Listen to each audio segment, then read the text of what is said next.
പിതാവിൻ്റെയും പുത്രൻ്റെയും പരിശുദ്ധാത്മാവിൻ്റെയും നാമത്തിൽ ആമേൻ.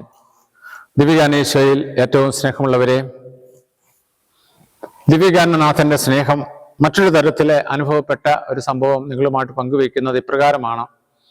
ഒരിക്കല് ദൈവം അനുഭവിച്ചൊരു തീർത്ഥാടന കേന്ദ്രത്തിലെ പോയ അവസരത്തിൽ താമസിക്കാനിടയായതൊരു ഭവനത്തിലാണ്. ഞങ്ങള് 4-5 പേര് ഒരുമിച്ച് ഒരു മുറിയിൽ ഒരു രാത്രിയിൽ തങ്ങുന്നതിനിടയായി. കാരണം മറ്റ് സൗകര്യങ്ങളൊന്നുമില്ല. ഒരു വീട്ടിലെ അവരൊരിക്കൽ ക്രമീകരണത്തിൽ ഞങ്ങൾ പങ്കുചേർന്നപ്പോൾ അത് വലിയ ആനന്ദമായിരുന്നു. കാരണം ഒരു മുറിയിൽ 5-6 പേര് ഒരുമിച്ച് സന്തോഷത്തോടെ കിടന്നുറങ്ങുക. അതിനുശേഷം ആ വീട്ടിൽ നിന്നും വെളുപ്പിനെ എഴുന്നേറ്റ് ആ ദിവ്യഗാനനാഥന്റെ സന്നിധിയിലേക്ക്, ആ തീർത്ഥാടന കേന്ദ്രത്തിലെ ദേവാലയത്തിലേക്ക് പോയി അവിടെ ബലി അർപ്പിച്ച് ദൈവത്തിന് നന്ദി പറയാനിടയായത്. നമുക്കറിയാം, സാധാരണ നമ്മളെ എല്ലാവിധ സൗകര്യങ്ങളും തികഞ്ഞ ഇടങ്ങളിലാണ് കിടപ്പൊക്കെ ക്രമീകരിക്കുക. പ്രത്യേകിച്ച് വിദേശയാത്ര ചെയ്യുന്നവർക്ക് ഹോട്ടലിലും മറ്റുമൊക്കെ. അതിൽ നിന്ന് വ്യത്യസ്തമായിട്ട് പരിമിതികൾക്കുള്ളിൽ നിന്ന് ഒരു കുടുംബത്തിൽ തന്നെ, അതിന് ഒരു മുറിയിൽ തന്നെ അങ്ങനെ ഒരുമിച്ച് ജീവിച്ച് ബലി അർപ്പിച്ചപ്പോഴത്തേനും അതിന് പ്രത്യേകത മറ്റൊന്നായിരുന്നു എന്ന് എല്ലാവരും സാക്ഷ്യപ്പെടുത്തുകയുണ്ടായി. ആഗ്രഹിച്ച് പോയി അർപ്പിച്ച ആ ബലിയുടെ യോഗ്യത, ആ ബലിയുടെ അനുഗ്രഹം നമുക്ക് ഇതുപോലുള്ള ചില അവസരങ്ങളിൽ മാത്രമേ അത് മനസ്സിലാവുകയുള്ളൂ. ജനതകളുടെ പ്രകാശം എന്ന ആ പ്രമാണരേഖയില് സഭയെ സഭയാക്കുന്നത് പരിശുദ്ധ കുർബാനയാണെന്ന് നമ്മെ പഠിപ്പിക്കുന്നുണ്ട്. ഒപ്പം പോളാറാമൻ മാർപ്പാപ്പായും പറഞ്ഞു വയ്ക്കുന്നുണ്ട്, പ്രാർത്ഥനയുടെ പരിപൂർണ രൂപമാണ് പരിശുദ്ധ കുർബാന.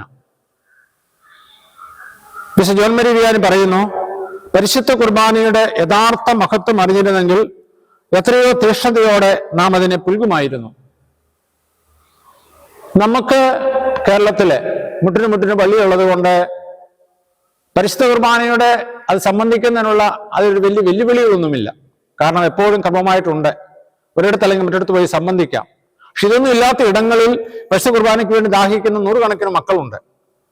പ്രത്യേകിച്ച് ദൈവം പ്രത്യേകം തിരഞ്ഞെടുത്ത ഇടങ്ങളിൽ ഒന്ന് പോയി അവിടെ ഒരു ബലി അർപ്പിക്കുന്നതിനും ബലി പങ്കുചേരുന്നതിനും ആഗ്രഹിക്കുന്നവര്. അപ്പോൾ അങ്ങനെയുള്ള അവരുടെയൊക്കെ ജീവിതം ഞാൻ പറയും വെല്ലുവിളികൾ നിറഞ്ഞതാണ്. അപ്പൊ അങ്ങനെ വെല്ലുവിളികൾ നിറഞ്ഞ ജീവിതത്തിലൂടെ ഈശോയെ കണ്ടുമുട്ടുമ്പോൾ അത് വലിയ ദൈവ അനുഭവവുമാണ്. അപ്പോസ്തല പ്രവർത്തനം 2-ാം അധ്യായം 21-ാം തിരുവചനം പറയുന്നുണ്ട്, കർത്താവിന്റെ നാമം വിളിച്ചപേക്ഷിക്കുന്നവർ രക്ഷ പ്രാപിക്കും. കർത്താവിന്റെ നാമം വിളിച്ചപേക്ഷിക്കുന്നവർ രക്ഷ പ്രാപിക്കും. അതെവിടെയാണ് നമ്മൾ വിളിച്ചപേക്ഷിക്കുക? പരിശുദ്ധ കുർബാനയിലാണ് വിളിച്ചപേക്ഷിക്കുക. നമുക്കതിനിടയാകട്ടെ. ദിവ്യഗാനം നമ്മളെ അതിന് സഹായിക്കട്ടെ. നമുക്ക് പ്രാർത്ഥിക്കാം. ഞങ്ങളുടെ കൂടെ വസിച്ചുകൊണ്ട് ഞങ്ങൾ അനുഗ്രഹിക്കുന്ന ദിവ്യഗാനനാഥ, പരിശുദ്ധ കുർബാന യോഗ്യതയും അതിന്റെ പ്രത്യേകത ഞങ്ങൾ തിരിച്ചറിയുന്നു. അത് ഞങ്ങൾ നന്ദി പറയുന്നു. സ്വർഗം തുറക്കണമേ, വിശുദ്ധീകരിക്കണമേ, അനുഗ്രഹിക്കണമേ. ദിവ്യഗാനനാഥ, ഞങ്ങൾ അങ്ങയെ സ്നേഹിക്കുന്നു. സ്നേഹം തന്നെയായ അങ്ങ് ദിവ്യകാരുണ്യമായി പരിശുദ്ധ കുർബാനയായി ഞങ്ങളുടെ ഇടയിലേക്ക്, ഞങ്ങളുടെ കുടുംബങ്ങളിലേക്ക് വന്ന് ഞങ്ങളെ കൈപിടിച്ചുയർത്തണമേ. കർത്താവ് ശംസിയുടെ കൃപയും പിതാവായ ദൈവത്തിന്റെ സ്നേഹവും പരിശുദ്ധാത്മാവിന്റെ സംസർഗവും നാം എല്ലാവരും കൂടി ഉണ്ടായിരിക്കട്ടെ, ഇപ്പോഴും എപ്പോഴും എന്നേക്കും. ആമേൻ.